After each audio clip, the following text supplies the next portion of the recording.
마지막 여권을 들고 1033명이 북서가로 떠납니다. 생지옥이에요, 생지옥. 여권 더 이상 의미가 없어. 돌아갈 나라가 없어요. 역사 여기까지 몰랐던 역사, 궁금했던 역사와 함께하는 썬킴의 이런 역사 이야기, 썬킴 인사드리겠습니다. 지금으로부터 약 100년 전 사진을 교환해 결혼을 하던 제도가 있었습니다. 사진을 통해서요. 그곳에 가면 학교도 다닐 수가 있고 자유롭게 다닐 수도 있다는 이유 때문이었는데, 그곳은 바로 바다 건너 먼 곳 하와이였습니다. 이 먼 곳으로 이주해간 여성들의 이야기, 지금부터 보시겠습니다.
중매쟁이가 건넨 사진 한 장에 의지해서 태평양이 낯선 땅 하와이로 떠난 나이 어린 조선 여인들, 초기 이민 여성의 대부분을 차지했던 사진 신부의 드라마틱한 인생 이야기, 지금부터 말씀을 드려보겠습니다.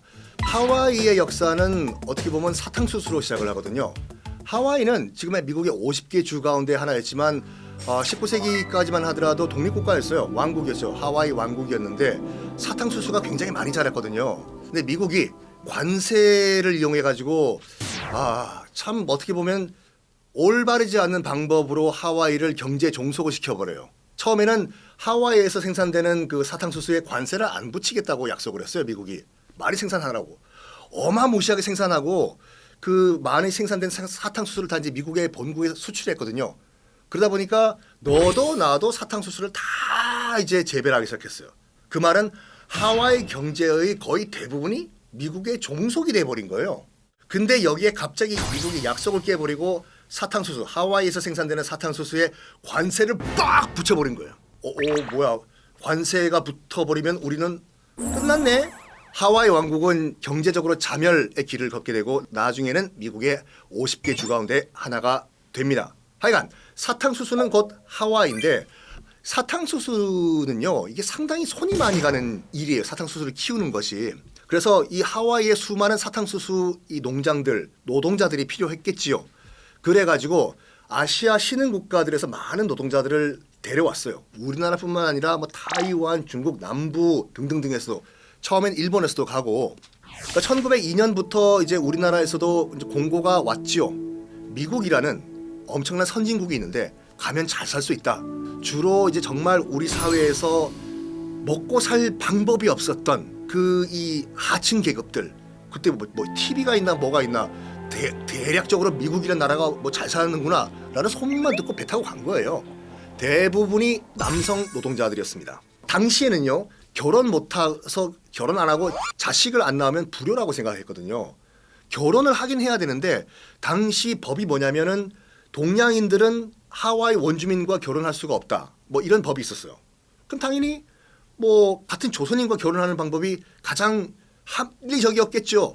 그래가지고 서로 사진을 교환해서, 뭐 그때 뭐 얼굴을 알 수가 없으니까 남자도 사진 보냈어요. 남자도 사진 보내고 여자도 사진 보내고, 그래서 사진 보고 마음에 든다 그러면 나 가겠다. 그래서 간 것이 이제 사진 신부들입니다. 이 사진 신부들도 뭐 여러 가지 이유가 있겠지만, 일단 여성들은 교육의 기회가 없잖아요.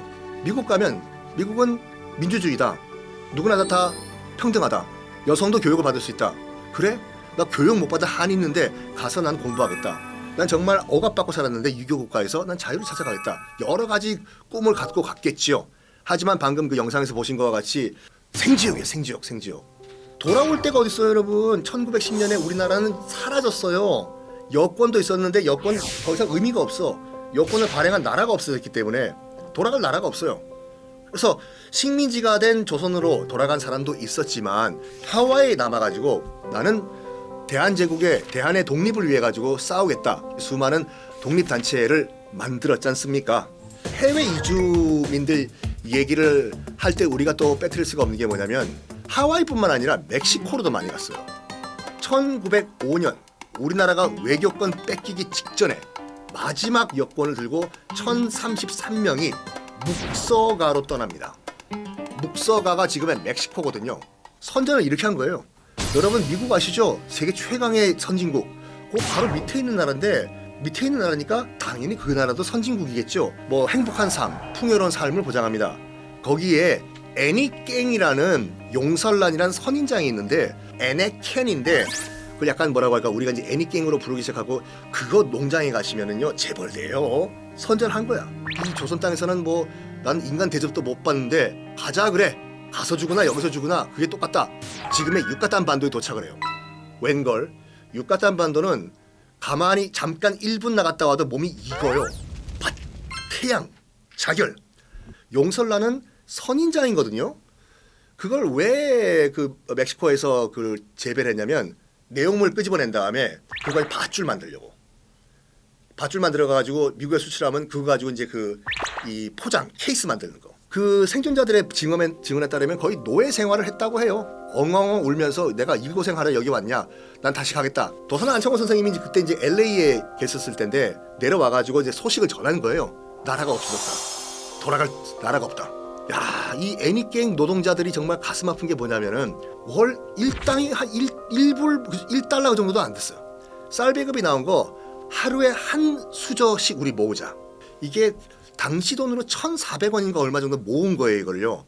이거를 상해 임시정부에 보냈어요. 이 애니깽 노동자들이. 그게 나중에 상해 임시정부 자료가 공개가 되면서 나온 건데 참 그 여러분 가끔씩 보면 뭐 K-팝 하면서 멕시코에 있는 한인 2세, 3세, 4세, 5세 막 나오잖아요. 저기 한인 3세, 4세가 왜 멕시코 땅에 있냐? 이 애니깽 후예들이라니까요. 이제 애니깽도 나름 노예는 아니라 계약서를 쓴 노동자들이었기 때문에 계약 끝났잖아요. 나는 고국 안 가고 나는 여기 살면서 남미 독립에 투신하겠다라고 하면서 실제로 그 후손들이 1959년, 1960년 쿠바 혁명에도 참가를 해요. 그 여러분 알고 계시는 피델 카스트로랑 체 게바라와 함께 애니깽 한인 그 후손들이 쿠바 혁명에도 참가를 합니다. 그러니까 우리가 모르는 이런 그 해외 이주민들 상당히 많은 게 사이판 뭐 여러분 많이 놀러 가시죠. 놀러 가시지만 태평양 전쟁 가운데서는 최악의 전투장이었어요. B-29 폭격기 있잖아요. 히로시마 나가사키 도쿄 대공습에 폭탄 때려 부순 최강의 대형 폭격기요. 이게 이륙을 해가지고 도쿄까지 가려면은 최소한 사이판을 점령해야 돼요, 미국이요. 그래서 여기서 사이판에서 B-29가 이륙을 하면 일본까지 가요. 이게. 그래가지고 일본군과 미군이 이 사이판 안 뺏기고 뺏으려고 정말 치열한 전투를 벌였거든요. 여기서 결국은 미군이 이걸 차지해요. 그러니까 사이판에서 비행기 띄워가지고 일본 도쿄 대공습 때렸죠. 일본은 이 사이판을 지키기 위해 가지고 수많은 조선인 징병 끌고 와가지고 고생을 시키고 학대를 해요. 비행장 건설시키고. 그리고 패키지 여행 가시면 꼭 가는 데가 반자이 클리프라고 있어요. 만세 절벽이라고. 거기가 어디냐면 미군이 사이판을 점령하기 직전에 일본군이 일왕 만세를 외우고 미군의 포로가 될 바엔 난 죽겠다 해서 다 뛰어내렸어요. 그래서 만세 절벽이거든요. 일본군이 자기들이 먼저 뛰어내리기 전에 조선인 노동자를 먼저 밀었어요. 이걸요. 너희들 먼저 죽으라고. 얼마나 억울했을까. 지금 엄마 아빠 얼굴이 보이는데 지금 여기 무슨 땅인지도 모르고 여기서 내가 왜 죽어야 되냐고. 그거 한번 아시고 가시고 슈거킹 공원이라고 있어요. 굉장히 큰 사탕수수를 테마로 한 공원이거든요. 거기 가시더라도 알고 가세요. 일본인 이 농장주였거든요. 사탕수수밭. 거기서 어마무시한 조선인들이 엄청난 고생을 하다가 돌아가십니다. 그리고 사이판 옆에 바로 티니안 섬이라고 있어요. 거기 가면은 예전에 한번 타 방송국에서 다큐멘터리를 한번 다뤘거든요. 성씨가 뭐 제임스 킹, 제임스 총, 제임스 웽 막 이래요. 당시 사이판에도 한인 징용 징병들이 끌려갔지만 티니안에도 많은 그 한인들이 끌려간 상태였거든요. 여기서도 이제 미군들이 쳐들어오니까 한인 노동자들이 일단 정글이랑 동굴로 숨어드는 거예요. 그리고 안 나와요. 정글 속에서. 태평양 전쟁 끝난 다음에도 정글 속에서 살아요.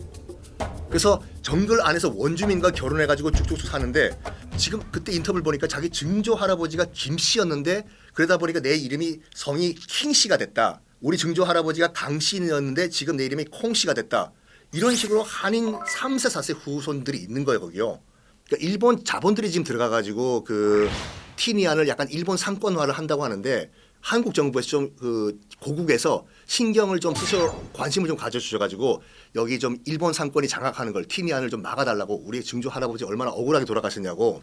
한 가지 더 말씀드리면 배정자라고 최악의 매국노 중에 한 명으로 분류가 되는 사람인데, 사이판에서 지금 일본군이 이렇게 미군과 전투를 벌이고 있을 때 일본군에게 희망과 용기를 주기 위해 가지고 본인이 직접 조선 여성 100명을 끌고 위안부로 사이판에 들어가서 바친 인물, 배정자란 인물도 잊지 마시기 바랍니다. 지금까지 해외 이주 여성사 썬킴이었습니다.